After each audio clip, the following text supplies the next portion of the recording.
Now you see question number 2. In a school library, the ratio of science books to that of maths books is 4:5.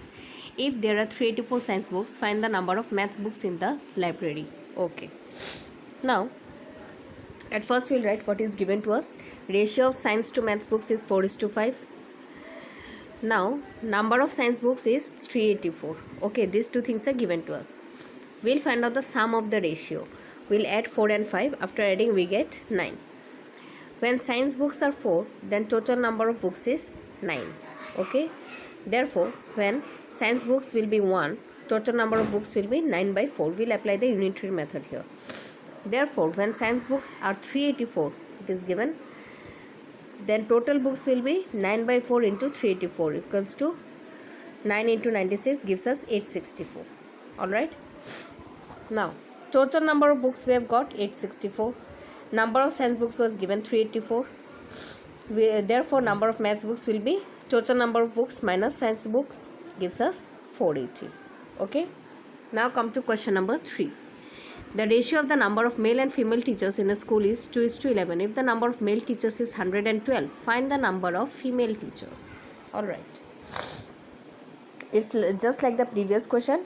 We'll write down the given ratio of male to female teachers 2:11. Number of male teachers 112. Now we'll find out the sum of the ratio. So when we find out the sum, it becomes 2 plus 11 equals to 13. Now when males are 2, then total teachers are 13. When males are 1, then total teachers will be 13 by 2. Similarly, when males are 112, it is given already, then total teachers will be 13 by 2 into 112 after cancellation, and after into we get 728. Now total number of teachers we have got 728. Number of male teachers is 112. Therefore, female teachers will be total teachers minus male teachers gives us 616. Alright. Question number 4. An alloy contains zinc and copper in the ratio 7:9. Find the weight of copper if it has 31.5 kg of zinc. Alright. We'll write down what is given to us. Ratio of zinc to copper 7:9 and weight of zinc is 31.5. Alright. Now sum of the ratio 7 plus 9 equals to 16. Now when weight of zinc is 7, total weight is 16. Same thing. When weight of zinc is 1, total weight will be 16 by 7. Therefore, when weight of zinc is 31.5, it is given to us already, then it is 16 by 7 into 31.5. Now this 31.5, it is in decimal, so we have converted to fraction and we have removed the decimal. So after doing this, we get to cancel many things, and after cancellation we get 72 kg. Okay. Now total weight is 72 kg. Weight of zinc is already given 31.5. Therefore, weight of copper is 72 minus 31.5 gives us 40.5 kg. Okay. Now come to question number 5.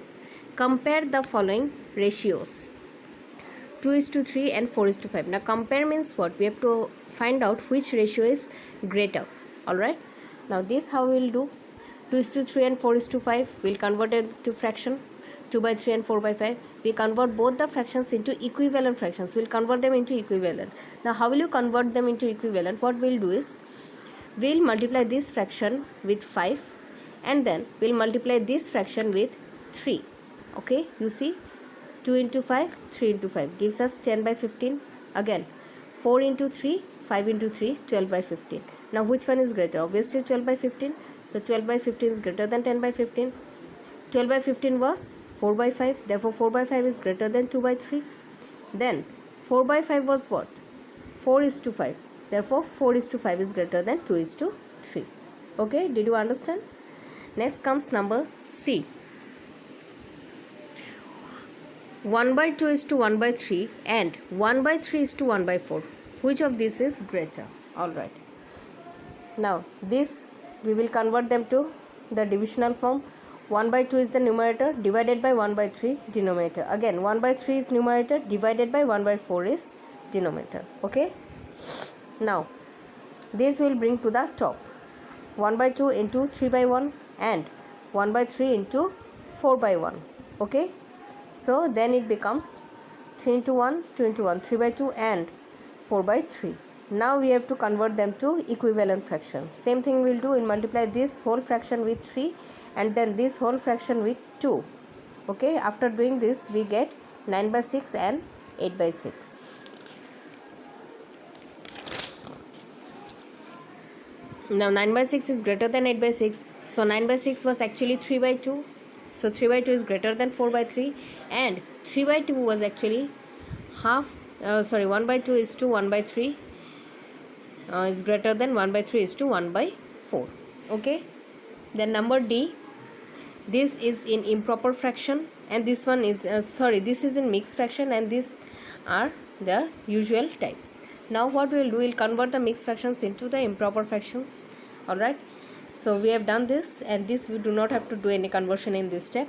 Next we will put them in the divisional form, then we will proceed just like the previous question, like number C you have done.